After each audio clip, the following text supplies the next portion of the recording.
Radyo Pilipinas. Radyo Publiko ng bagong Pilipinas para sa bagong Pilipino. Naghahatid ng mahahalagang balita at impormasyon na guugnay ng pamahalaan sa sambayanan.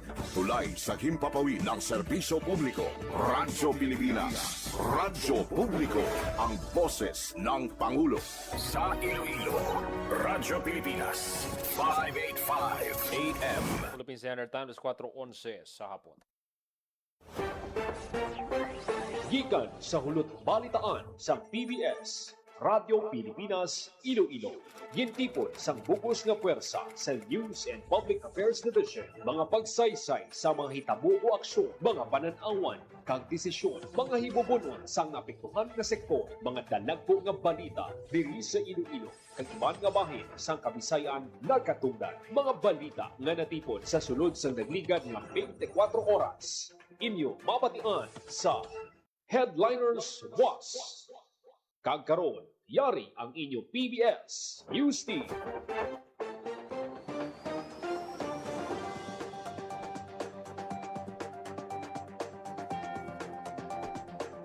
Mayong hapon, ini ang Headliners Boss, Miyerkules, Hunyo 10, tuig 2026. Ini ang inyo tag balita, Joseph Paul Noblesa Tarosa, kagkaroon sa mga pangulong dinalan. Dole 6 nagpatagan sang High Impact High Visibility Joint Inspection sa mga construction sites sa Western Visayas. Super tikya sang Iloilo ginpadunggan sa Provincial Board sa mayong nga performance sa Palarong Pambansa 2026. Mga baos ang Gimaras, direkta na nga export padulong sa Europa. Kagkaroon sa detalye na sang aton mga balita. Radyo Pilipinas. Radyo Pilipinas News. Para masiguro nga protektado kag safe ang mga construction workers sa ila ulubrahan, nagpatagan sang High Impact High Visibility Joint Inspection ang Department of Labor and Employment sa mga construction sites sa Western Visayas. Suno kay Attorney George Ferrares, ang Dole 6 nag-upisa subong adlaw inspeksyon sa mga ongoing projects sa rehiyon.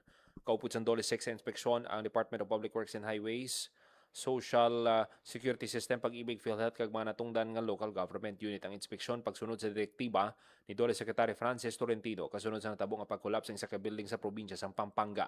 Pinaayos ni masiguro nga protektado ang mga trabahante sa nasambit nga industriya, ilabi na sa occupational safety. Radyo Pilipinas. Radyo Pilipinas News.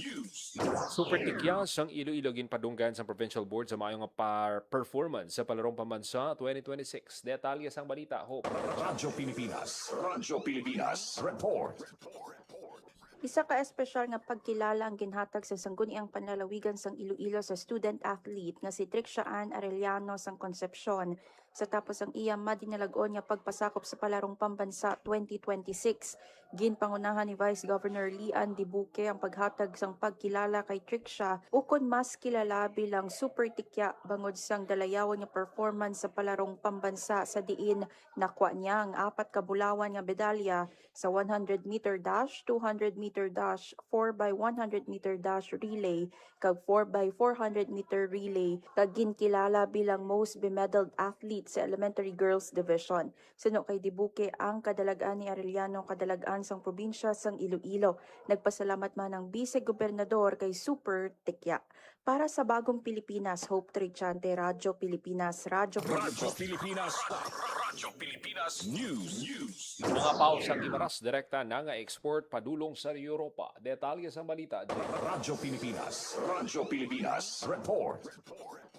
Iwat sang send-off ceremony para sa pinakauna ka direkta nga pag-export sang Gimaras Geographical Indication o kung GI Mangoes padulong sa Europa, ang Department of Trade and Industry kung DTI Gimaras. Ang shipment nagalakip sang 1.2 kilo sang Gimaras GI Mangoes halin sa Gimaras Wonders Farm kag natalanang ipadala sa Belgium kag ipanagtag sa Germany, France, Spain kag Netherlands. Suno sa Department of Trade and Industry Gimaras, ang direkta nga pag-export sang mangga halin sa ila probinsya, isa ka pagpamatuod nga masarangan sang Gimaras nga matuman ang mga international nga talaksan sa kalidad, food safety kag mga kinahanglanon sa logistics. Ang ining aktibidad resulta sang pagbinuligay sa nagkailaing ahensya sa gobyerno kag pribado nga sektor agud mahatagan sang dugang oportunidad ang mga manguma kag producer sang paho sa Guimaras. Para sa Bagong Pilipinas, JP Hervas, Radyo Pilipinas, Radyo Publiko. Radyo Pilipinas.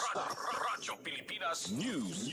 12 ka ARB in-install nga landowners sa Bago City. Detalye sa balita, JP. Radyo Pilipinas. Radyo Pilipinas. Report. Tumal na nga ginpahamtang sa Department of Agraria Reform Negros Occidental 2 bilang bag-o kag lehitimo nga tag-iya sang duta ang 12 ka Agrarian Reform Beneficiaries sa ARB sa Bago City. Ang mga benepisyaryo nagbaton sa masobra 18 hektarya sang duta pang-agrikultura nga sakop sang Comprehensive Agrarian Reform Program o CONCARP. Ang duta na hamtang sa Barangay Saga sa Bago City kag ginapragiyahan sadto sang Producers Bank pero nakuha sang DAR pinaagi sa compulsory acquisition. Kadungan sa langin pagparagtag sang ilang mga duta ginpanumdum sang DAR sa mga benepisyaryo ang ilang mga katungdanan nga halungan kag panginpuslan sang lubos ang ilang nabaton nga duta. Para sa Bagong Pilipinas, JP Hervas, Radyo Pilipinas, Radyo Publiko. Radyo Pilipinas. Radyo Pilipinas News. Ordinansa nga mga dumili sa masalakyan sa porsyon sang Iloilo Sunset Boulevard kada Domingo aprobado sa first reading. Detalye sa balita, Janelle Bang. Radyo Pilipinas. Radyo Pilipinas. Report.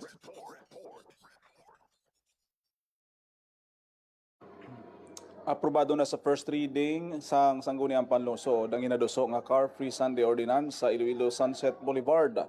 Suno kay City Councilor Miguel Treñas nga amo ang author sang ordinansa kabahin nini sang plano nga pagduso sang healthy community, safe public spaces kag oportunidad para sa mga pamilya nga makapaliwaliwa sa lugar. Dugang pa ni Councilor Treñas kasubong sa iban nga lugar pareho sang Tokyo, Singapore, New York, Makati kag BGC.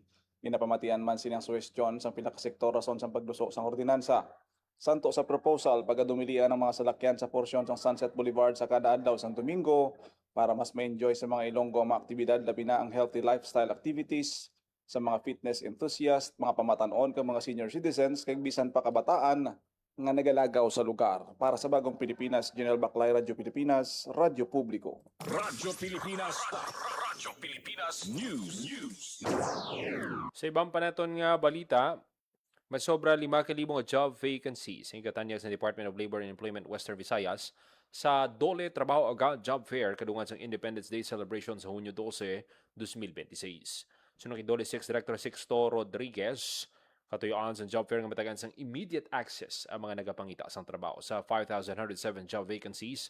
3,418 vacancies ang pagabuksan sa 55 local employers kag 1,689 job vacancies ang pagabuksan sa overseas employers. Sa pinakauling nga monitoring sa Dole 6 naglabot na sa 745 job seekers ang nagparehistro.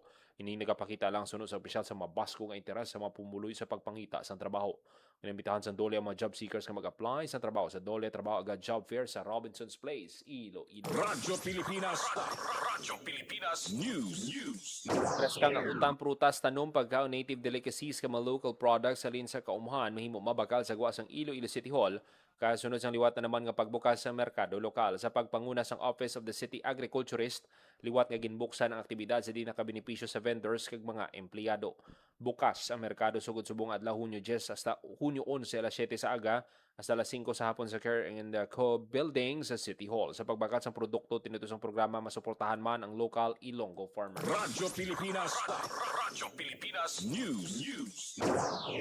Samtang sa ibang panaton nga balita, DA6 nagiwat sang orientation to sa ginulsang FMR Watch Portal. Detalye sang balita, JP. Radyo Pilipinas. Radyo Pilipinas. Report. Naghiwat sang orientation toy sa ginlunsar nga Farm to Market Rodocon FMR Watch Portal ang Department of Agriculture Western Visayas. Ang orientation gintambungan sa makatapos ang media kag mga information officers sa mga ahensya sa gobyerno sa rehiyon.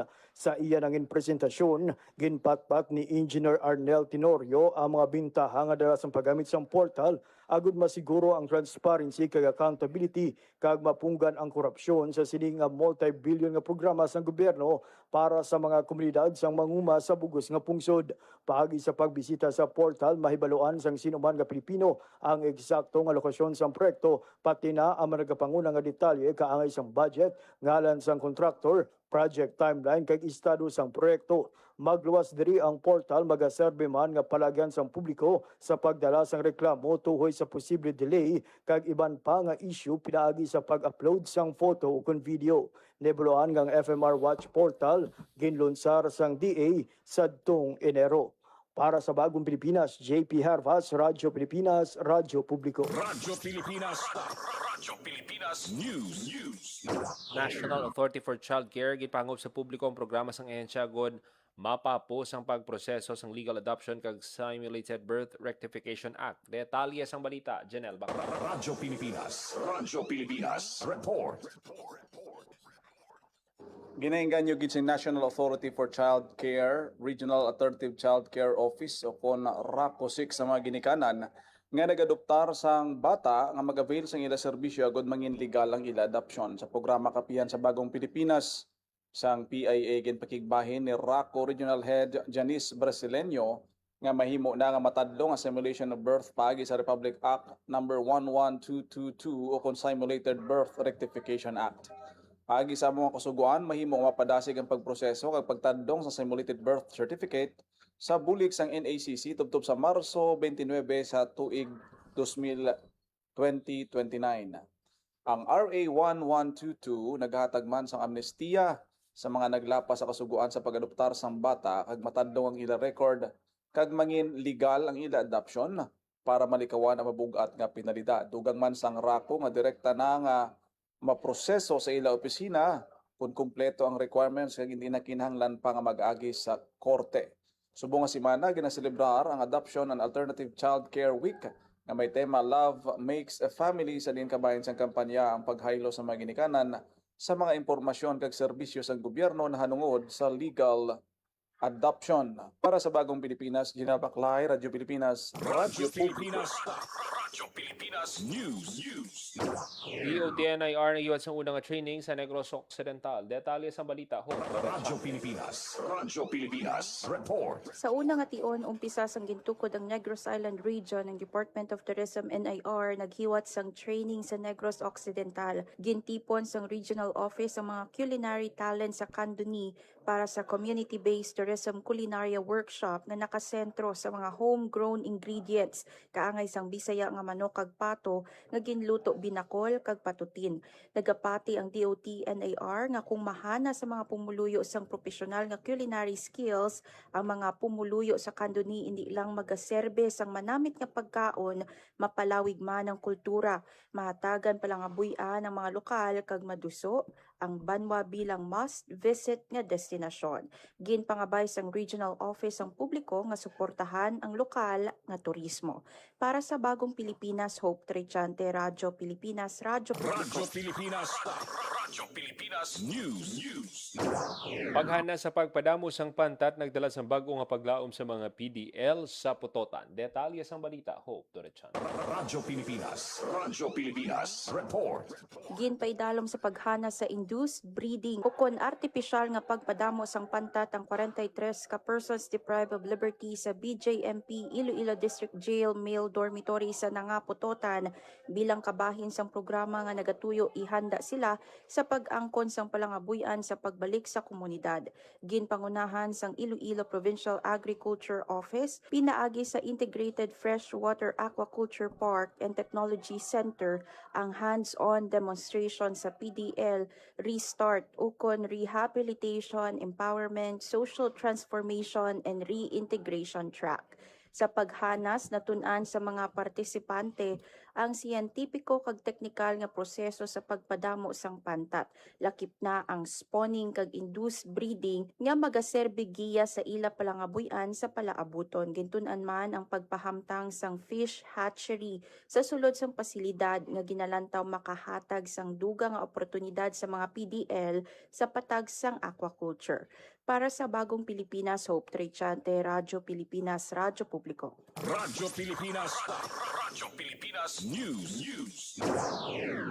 Philippine Standard Time, alas 4:25 sa hapon.